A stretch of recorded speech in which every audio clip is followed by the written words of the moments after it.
Aquafarca no se olvida nunca de la cartera. Y prueba de ello es que en este número incluimos 4 artículos de la cartera. El primero, según la paginación, es un artículo muy entrañable, uno se llena de emoción al oír hablar a Patrocinio Fernández Rubio, que aunque es de Oropesa, está aquí afincada en la cartera. Un día, yendo a su tienda, pues no sé cómo, me dijo algo así: pues yo estuve yendo a la escuela de la Corchuela, mi padre fue pastor, mi padre fue un choco, y rápidamente me dijo: aquí un material humano extraordinario. Le propuse que por qué no hacíamos una entrevista, y el artículo tiene 6 páginas. No quise abreviarlo en modo alguno porque todo lo que dice Patrocinio es realmente enternecedor. Y el comienzo del artículo dice así: Patrocinio, mi infancia fue una época feliz, porque a pesar de la pobreza, cualquier cacharrito que te encontrabas, como una lata de sardinas, te hacía mucha ilusión. Y estamos hablando de los años 60-70. Continúo. Dice así Patrocinio: de todas formas, recuerdo mi infancia como una época feliz. Entonces, no teníamos ni para unos zapatos. Yo calzaba unas zapatillas de lona blancas que había que lavar por la noche para ponerlas limpias el día siguiente para ir a la escuela. Mi madre guardaba las cajas de galletas María Fontaneda, como éramos tantos hijos, 8, y ahí, en esa caja, cabía toda la ropa de cada una de nosotras. Dicho este apunte, ¿verdad?, pues se puede imaginar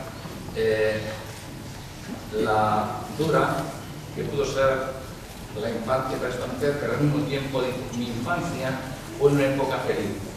Porque a pesar de la pobreza, cualquier lata de sardinas te hace mucha ilusión. Por otra parte, los hermanos jugábamos juntos, aunque a veces nos pegábamos. Cuando algún familiar enfermaba, mi madre, a pesar de los hijos que tenía, se hacía cargo del sobrino. Recuerdo que en mi casa, además de nosotros, siempre había un sitio para los primos. Después de esta introducción, ¿verdad?, pues el artículo hay que leerlo. Y si ya les leo los resaltes del artículo, ¿verdad?, era qué cosa más curiosa, bonita. Dice un resalte: la lana no nos faltaba. Recogíamos las vedetas, los restos de lana que las ovejas dejaban en la red de la majada al rascarse. Otro apunte: por las noches mi padre leía novelas del oeste y el caso a la luz del carburo. Su padre me comentó que no fue a la escuela, no pudo leer, yo siempre pastor, y aprendió a leer. Dice que no sabe cuándo, pero aprendió a leer y leía todas las noches en novelas del oeste. Continúo. Comíamos todo lo que podíamos pillar: pichones, conejos, liebres que cazaba la perra carea de las ovejas. Iba a la escuela de la Corchuela, lo estaba viviendo de pues siempre había una escuela a X número de kilómetros. A la Corchuela habría como 6 kilómetros y tardábamos hora y media en hacer el recorrido todos los días. El 23 de abril había una fiesta. Hacíamos teatro para las señoritas Josefina y Georgina, y ese día la comida especial. Se refiere a que la escuela de la Corchuela fue una especie de fundación y unas personas bastante generosas que tenían una finca muy grande, pues montaron ahí el colegio de San José de San... Bueno, no sé, San Jorge, y ahí San Jorge, y esta labor altruista de esta familia pues sirvió para que muchas personas de todas estas zonas pudieran aprender a leer. A los 5 años, con 5 años me ingresaron en el hospital Nuestra Señora del Recuerdo, fundado por María de Arnós para los niños pobres. Y ya por último dice: en verano aparecieron las series de Malta que se cogen a los leñados.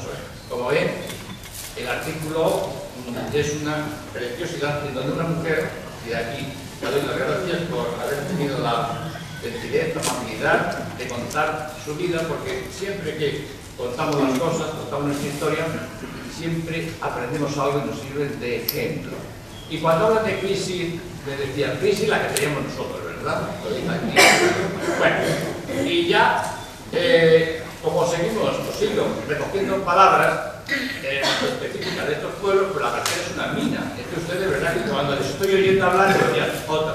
otras han asaltado. Constantemente la garcera, como decía muy bien César, es un tesoro, guarda muy bien las tradiciones. Y bien, y a modo de ejemplo, les voy a decir palabras lagarteranas que he recopilado para este año. Acaecer. Tiene la acepción de ponerse de acuerdo dos personas. Acaecer. Una palabra, una acepción muy curiosísima. Arrestado. Tener arrestos es tener valentía. Y esta expresión se lo oía a una mujer encantadora, con una inteligencia privilegiada. Por otra parte, es una mujer que es un dechado de virtudes. Me estoy refiriendo a Victoria Pi, la conocen todos ustedes. Y esta mujer, al hablar de los bordados galanteranos, cuando sus antepasados avanzaban a la comercialización del bordado galanteranos, decía que estas mujeres eran muy arrestadas. Yo empleo este participio adjetivo con una precisión, normalmente que para mí se me iluminó, ¿verdad? Eran muy arrestadas, tenían arrestos, pero no es lo que decir, tenían arrestos que eran muy arrestadas. La diferencia es sustancial. Y esta palabra me la dijo esta mujer que para mí la aprecio mucho y desde aquí le mando un saludo. Otra palabra, desalindar, es ponerse de acuerdo, tener una conversación para resolver un conflicto o un asunto espinoso, desalindar. Hite, son los hitos, los postes de las fincas. Un hite, aquí en estos pueblos, es curiosísimo que muchas palabras que acaban en no, pisto, piste, hito, hite. Y con esa aspiración tan típica de estos pueblos. Continúo. Y era una palabra que a mí me encantó. Para ustedes muy corriente, pero yo no la conocía. Y la primera vez que la oí, pues la verdad es que los oídos se me llenaron una especie de música celestial. Tela de pataratas o cortina, una cortina de pataratas. Pataratas no aparece en el diccionario, no aparece en el diccionario. Patarata tiene relación con pata, porque una pata viene de las patas, pero es que también pata está en relación con pierna. Por eso antes se decía una sábana de una pierna, dos piernas, tres piernas. Es decir, es una anchura determinada. Como los telares eran muy estrechos, esa cortina tal. Y esta cortina de pataratas, pues es una cortina muy singular dentro de la cartera, ¿verdad? Y aquí la tengo recogida en blanco y negro, pero también es una palabra curiosísima, pataratas. Bien. Después, reinar, en el sentido de gestar, iniciarse. Entonces reinaba tal cosa, gestarse, iniciarse, es palabra acepción lagarterana. Y otra muy bonita, me entra un sueño por las piernas,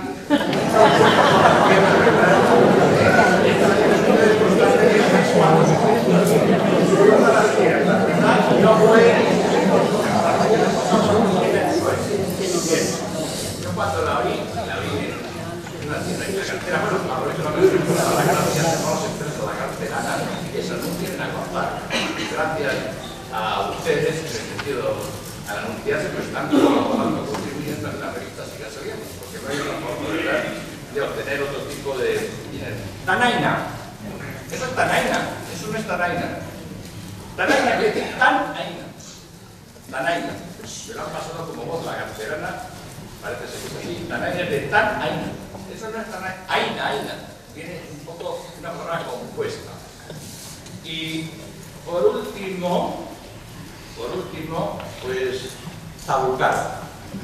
Tabucar quiere decir remover el agua de un pozo, ¿verdad? Remover el agua para que salga el agua limpia. Y entonces la sección lagarterana, tabucar es estar removido, ¿verdad? Tener como mal cuerpo, estar encarnada en un peso más cuerpo, una palabra. Como ven, ¿verdad? La lagarterana, como digo, es una línea de palabras. Y ahora viene para mí un artículo muy importante,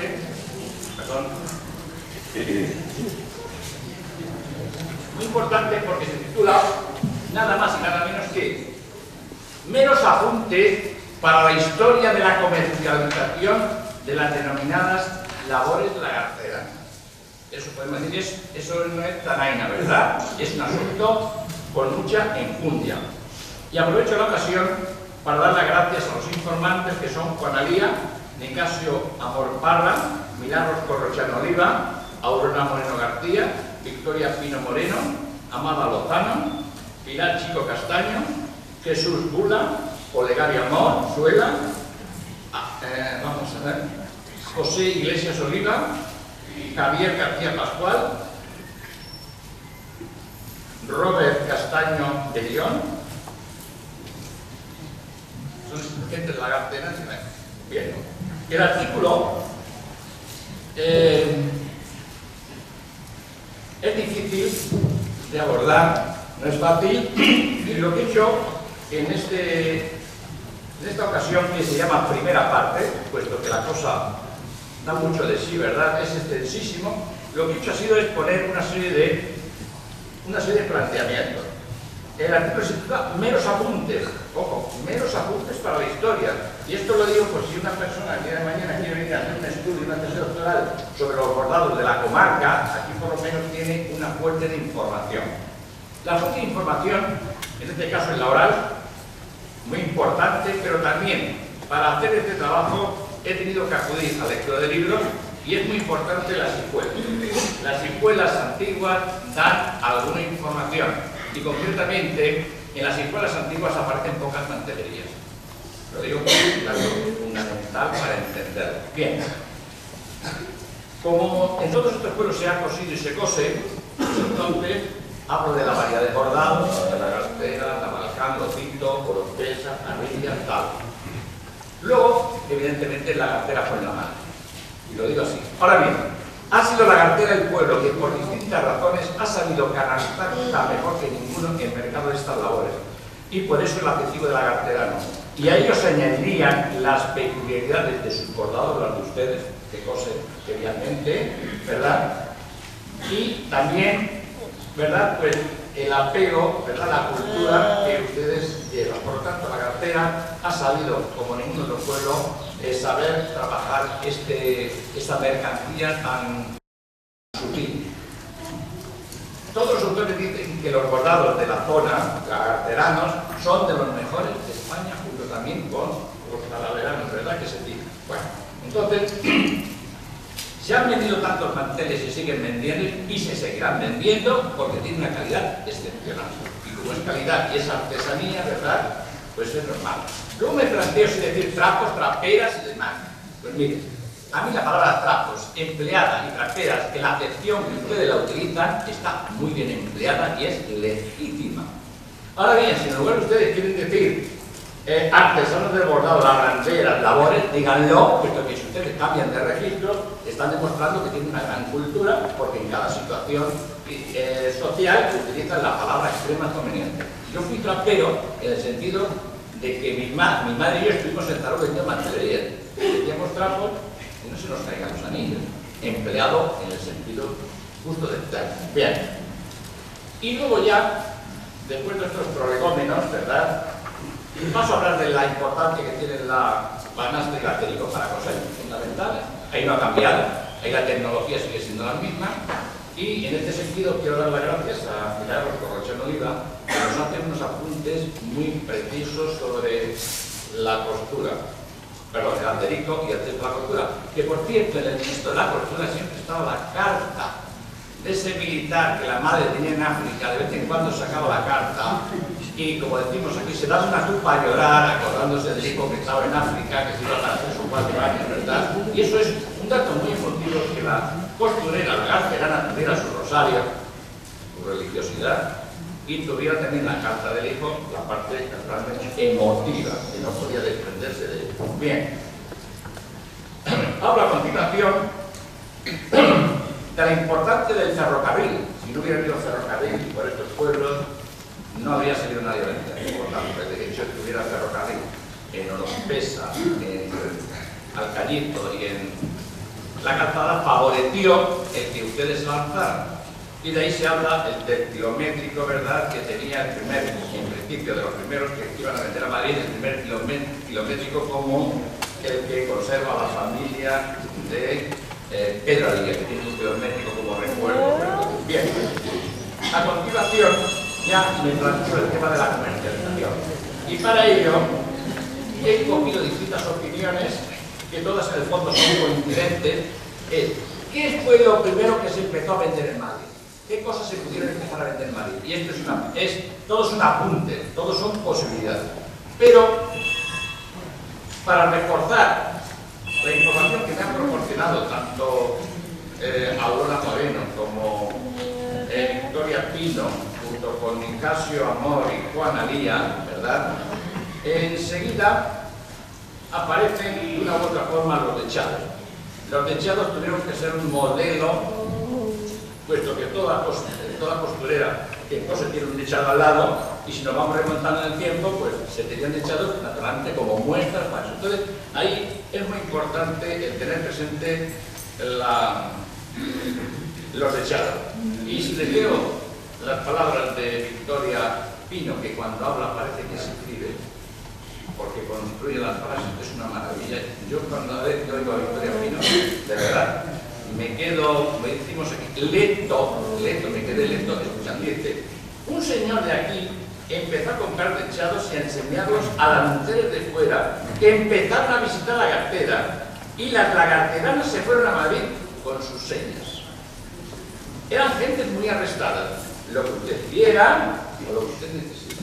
Es decir, ya empezó, tenemos esto, pero si usted quiere que lo transforme, lo transformamos así o así. Y empezó la vista, la inteligencia o los arrestos, ¿verdad?, de irse a Madrid, ¿verdad?, y empezar. Y naturalmente tenemos que partir del hecho de que por los años 20 y antes había muchísima pobreza y la gente no iba a la escuela, que no tiene cultura, y estas mujeres, con todo y con eso, tuvieron los arrestos, ¿verdad?, de la clase. Pero a continuación ya hago una revista de prensa. Voy cogiendo datos de la prensa española en donde se habla de los bordados de la Gartera y su comercialización. Son datos objetivos. Y he cogido datos del año 1920 hasta el último ya, los años 70. Por ejemplo, el primer dato del año 1916. Ama de casa.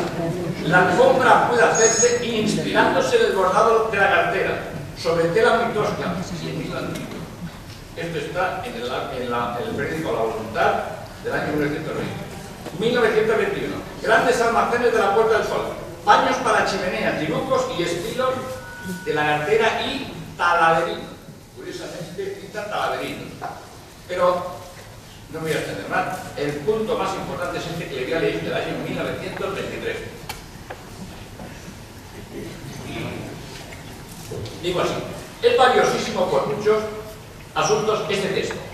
Dice textualmente, desde hace algunas semanas tenemos en Madrid todos esos precios y ya no es necesario esperar con impaciencia a la mujer del refajo fregado y el pañuelo de colorines para proveernos de un sinfín de trapitos en los cuales parecen inhabitadas las casas. Nos complacemos en reproducir un tapiz de la Gartera adquirido en Madrid destinado a decorar un saloncito español en elegante, residente y verano. Parece increíble que seres sin cultura posean un sentido artístico que les permite crear dibujos y combinar sedas maravillosamente, sin imitar otros bordados. Todas aprenden a manejar la aguja y la parte técnica del bordado, y después cada una sigue su propia inspiración. También son muy bonitos los calados hechos sobre blanco por algodón negro o de color siena natural, que sirven de fondo a figuras prehistóricas o flores fantásticas. Generalmente gustan más los tapetes y mantelitos blancos, pero son más originales los de color. Esto lo escribe la condesa de Tarmoville en blanco y negro en un artículo que se llama Labores del año 1923. Y como eso van apareciendo datos de gente grande. Resumiendo, ¿qué es lo que le gusta en Madrid de la Gartera en un principio? Le gustan los tapetes como decoración. Le gustan lo que ustedes han construido sus abuelas como elementos decorativos. Es lo que voy apreciando yo desde la lectura de estas páginas, lo cual no quita para que también se entiendan las cosas, pero el concepto de utilizar los bordados lagarteranos para decorar como elementos decorativos es quizá lo que favorece. Por otra parte, estamos en la época en que el coleccionismo y los museos empiezan a tener auge en España, y por eso no nos puede sorprender que en el año 32 el Ministerio de Comercio envía una representación de la artesanía española a Tampa, Estados Unidos, y luego a Miami, y otros pueblos, otras ciudades, y dice: María Jiménez envía 50 piezas de bordados y desillados de la cartera a la exposición de Tampa. Fíjense, 50 bordados y desillados de la cartera a una exposición en Estados Unidos. Y esto es del año 31. Quiere decirse que en aquel entonces la burguesía, y la burguesía empieza a coleccionar estos trabajos suyos de la cartera. Lo digo un poco porque es un dato bastante interesante. Bueno, después, no me quiero extender más porque habría mucho que decir. Y luego, por último, ya hablo de los talleres de costura, que son fundamentales para la comercialización. Detrás de los talleres hay unos asuntos realmente preciosos, curiosos, y estos talleres que nacen antes de la guerra acaban en los años 60, cuando ya hay una normativa legal que naturalmente impide que se siga trabajando en estas condiciones. Y naturalmente esto ya condiciones. Hay una serie de asuntos, como ya veremos en el próximo artículo que presentemos, y aquí en alguna medida lo voy indicando, de cómo la comercialización de la cartera, ¿verdad? Pues hasta qué punto o cómo influye el bordado. Pues naturalmente el comercio tiene que incidir, y naturalmente, mal que nos pese, el desarrollo está dentro de la máquina. La artesanía y lo que han hecho ustedes de hágalo así, hágalo así, han ido creando de una forma inconsciente algo realmente maravilloso, porque la artesanía del bordado es una de las... tiene tal primor, tiene tal creatividad, que ustedes, cuando están cosiendo, están creando arte, están haciendo cuadros, están creando constantemente, y eso es lo realmente extraordinario precisamente de esta artesanía, que es una creación constante, en donde nadie le pide lo que tienen que hacer, pero ustedes, como son artistas, están innovando. Es igual que una canción popular. Se canta así, pero yo introduzco una variante. Ustedes, al coser, han ido introduciendo variantes, y de ahí esos nombres tan bonitos de los bordados: rabo de Madrid, narices, picos y orejas, el guarro, que también designa, fíjese, narices, chaparros, chochas, baldosines, castros y así. Esos nombres que dan los bordados son dignos de un estudio, y a mí me están dando ganas, de verdad, viendo la riqueza que hay, de dedicar algunas páginas de Agua Blanca a empezar a publicar un diccionario del denominado bordado lagarterano, porque si no lo definimos y al lado de esa definición no ponemos un dibujo, dentro de 200 años, ¿verdad?, cuántas cosas habrán perdido. Y si lo hacemos ahora, de verdad, haremos un gran favor a la historia. El hecho de presentar a otros lo que sabemos, hay que considerarlo como el mayor honor, el mejor, si quieren, datos que podemos dar a nuestros estudiantes. Ofrecerles lo que tenemos para que la vida les resulte siempre más interesante, que aprendan, porque si realmente todo este tipo de cosas no lo aprobamos suficientemente, de verdad, en alguna medida, de verdad, no estamos haciendo ningún favor ni a nosotros mismos ni a la humanidad. Todo lo que sea presentar lo que sabemos, yo creo que es siempre motivo de orgullo y satisfacción. Y a continuación, ya me detengo en esto, hay en esta revista un artículo, le voy a leer el título, muy interesante, es realmente algo emotivo. Y la carta que escribe el soldado en África a su madre, ¿verdad?, pues es tan bonita, tan interesante, que me dije, aquí hay que elaborar algo curioso. Y a raíz de esa carta, yo que no soy autor de teatro, me lancé y he escrito un pequeño diálogo que sirve para hablar de los bordados, la cartera, y la verán ustedes, y también sirve un poco como dar a esa carta el sentido, la significación que tuvo en aquel entonces. Estoy buscando por la revista, que de hecho, me las de memoria, no sé dónde tengo la carta del soldado lagarterano. A ver.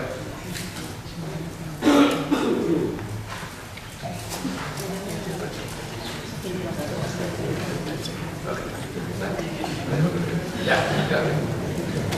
1897.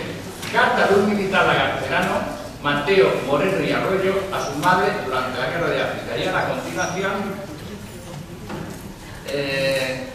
una niña nos va a tocar algo brevemente que me parece que a ustedes les es bastante familiar. Esta niña se llama Sara Castaño.